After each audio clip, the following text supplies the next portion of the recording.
किस्सा है, गजब का किस्सा है भैया। मतलब पूरी फिल्मी कहानी कोई बढ़िया डायरेक्टर बनाए तो ऑस्कर भी ले जा सकती है। एक प्रेमी है जिसके लिए घर छोड़ती है लड़की, दूसरा प्रेमी है जिसके लिए उस प्रेमी जिसके लिए घर छोड़ती है उसका सीना चीरती है, हाथ पांव काटे जाते हैं, एक डब्बे में सीमेंट डालकर लाश को छुपा दिया जाता है। एक माँ बाप हैं उस लड़की के जो अपनी लड़की के गुनाह के खिलाफ खड़े हो जाते हैं, और साथ ही कहानी उस कमरे की भी है जिसमें तंत्र मंत्र, काला जादू, तमाम बातें, और इन सब के बीच में है नशे की कहानी। जी हाँ, बहुत सारी गुत्थी नजर आ रही होगी आपको, बहुत सारा ऐसा लग रहा होगा कि बड़ी घुमा फिरा की बातें कर रहा हूं मैं, लेकिन चलिए आज आपको वो किस्सा सुनाते हैं जिसको लेकर पूरा इंटरनेट हिला हुआ है, यानी कि मेरठ की हत्यारिन कहे जाने वाली मुस्कान की कहानी।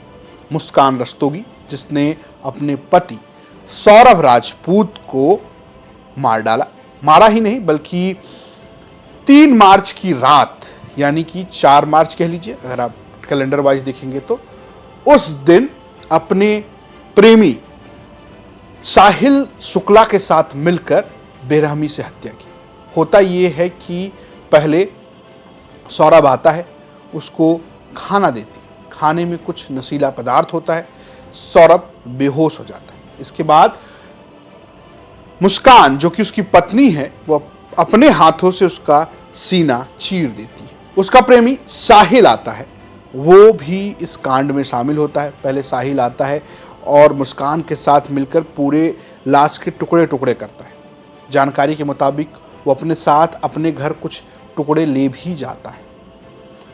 अगले दिन प्लान बदल जाता है, नीले कलर के एक डब्बा ले आते हैं वो लोग, यानी बड़ा ड्रम, जिसमें वो लोग दोनों प्रेमी और प्रेमिका यानी कि मुस्कान और साहिल मिलकर सीमेंट की बोरी डालते हैं, सीमेंट का एक मसाला डालते हैं और लाश को छुपा देते हैं। और इसके बाद वो मेरठ के ब्रह्मपुरी कॉलोनी जहां ये सब कांड करते हैं वहां से निकलकर घूमने निकल जाते हैं हिमाचल की गलियों में, हिमाचल के पहाड़ों में, शिमला में, ताकि सब कुछ मौज में रहे। लेकिन कैसे पता चलता है, कैसे ये पूरी कहानी खुलती है, ये भी आपको बताते हैं। दरअसल जब सौरभ गायब हो जाता है, उसकी जानकारी नहीं मिलती है, तो एक केस दर्ज होता है। बबलू नाम का व्यक्ति जो कि सौरभ का भाई है, वो 18 मार्च को पुलिस थाने में केस दर्ज कराता है, जिसके बाद ये सारी तार खुलने शुरू होते हैं और पुलिस को ये सब कुछ पता चलता है कि ये सब उसकी पत्नी ने मिलकर किया है। इसमें बड़ा योगदान खुलासे में मुस्कान रस्तोगी के माँ बाप का भी। दरअसल मुस्कान के पिता ही अपनी स्कूटी पर बिठाकर मुस्कान को ले जाते हैं थाने, और जहां मुस्कान से वो कबूलनामा करवाते हैं कि हत्या उसने ही की थी। दरअसल ये किस्से की शुरुआत होती है शादी से। जी हाँ, 2016 की बात है। 2016 में मुस्कान को पहली बार मोहब्बत होती है।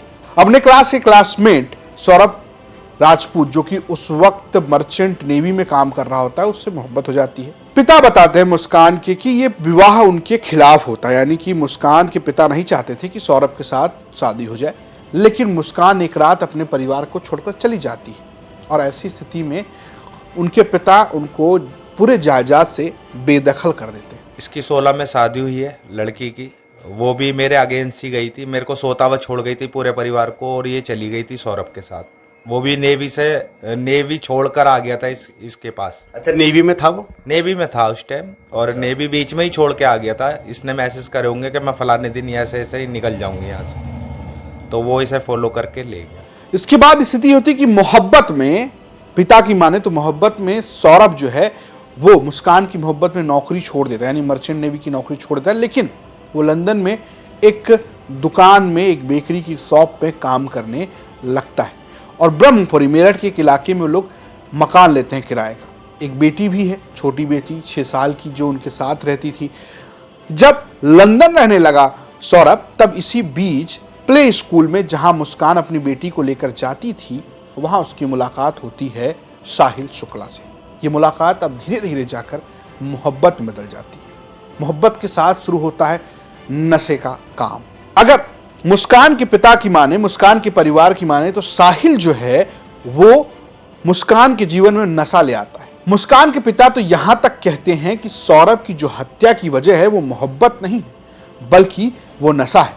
मुस्कान को लगता है कि अब जब सौरभ लंदन से लौट आया है तब उसको नशा करने को नहीं मिल रहा है, वो नशे से दूर हो जाएगी। ऐसे में दोनों प्रेमी मिलकर उसके हत्या का प्लान बनाते हैं। मैंने कि तुमने ऐसा क्यों करा? कह रही पापा वो मेरे से यूँ कह रहा था कि अब हमें नशे करने को नहीं मिलेंगे। कौन कर रहा था? उसका फ्रेंड, इसे रास्ते से हटाना होगा। लंदन रह रहा था सौरभ, यहाँ पीछे चल रही थी मोहब्बत। जब सौरभ लौट कर आता है तब प्लान बनता है कि इसको रास्ते से हटा दिया जाए। पहले सौरभ जो है वो अपनी बेटी को मुस्कान के साथ मिलकर मुस्कान के घर छोड़कर आता है और इसके बाद साहिल और मुस्कान मिलकर प्लान बनाते हैं। सौरभ के खाने में नशा की गोली मिलाई जाती है, नशीला पदार्थ मिलाया जाता है, जिसके बाद वो बेहोश हो जाता है और उसके बाद उसको मारा जाता है, उसको चीरा जाता है, उसको ड्रम में भर दिया जाता है। और ये सब करने के बाद दोनों यानी कि मुस्कान जो है अपने प्रेमी के साथ भाग जाती है। सिर्फ भागती नहीं बल्कि अपने साथ फ़ोन भी ले जाती है।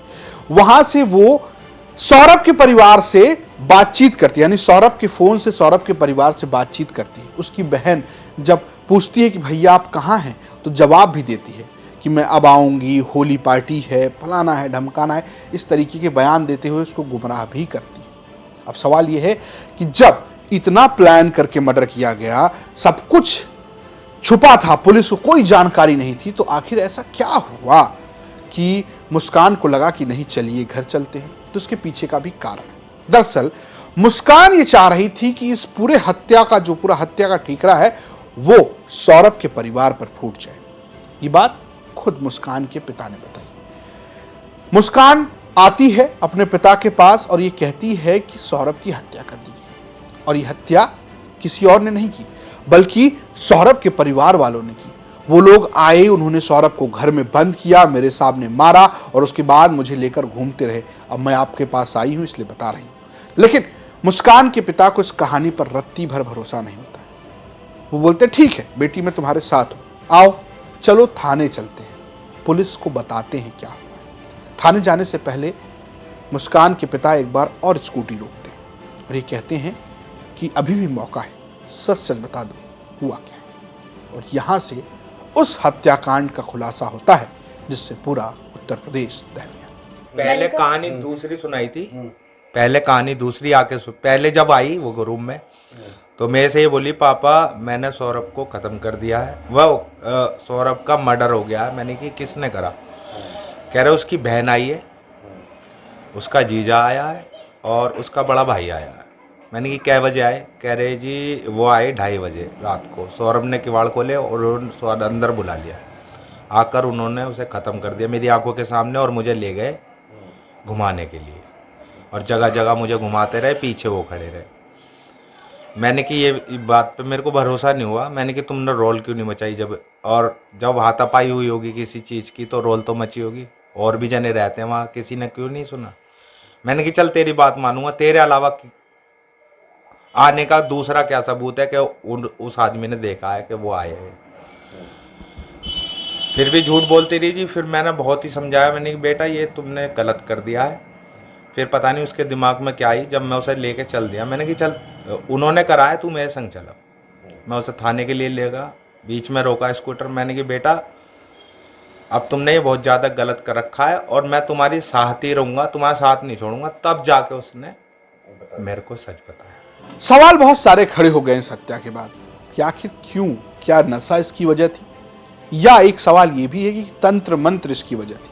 दरअसल ये सवाल इसलिए भी उठ रहा है क्योंकि मुस्कान का प्रेमी साहिल जिस कमरे में रहता था उसकी तस्वीरें देखेंगे तो एक तरफ शिव नजर आते हैं, एक तरफ कुछ काला जादू के तरीके नजर आते हैं, एक ऐसा कमरा जो रहस्यमयी नजर आता है। ऐसा लगता है कि यहाँ कुछ और भी हो रहा था।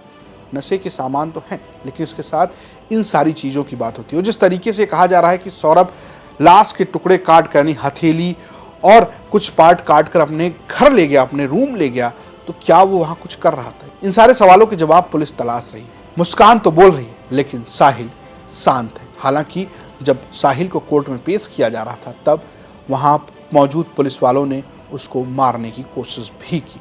फिलहाल इस पूरे मामले में जिस तरीके से ये कहानी उभर कर सामने आई है, लोगों का एक तरीके से कह सकते हैं कि प्रेम से भरोसा उठने लगा है। जिस तरीके की घटनाएं लगातार सामने आ रही हैं, उससे लोग लगातार सवाल खड़े कर रहे हैं। तो फिलहाल ये स्टोरी भेजी थी मेरठ से हमारे सहयोगी उस्मान चौधरी ने, प्रस्तुत किया है मैं रजत ने, और कैमरे के पीछे है लावण्या। देखते रहिए यूपी तक। नमस्कार।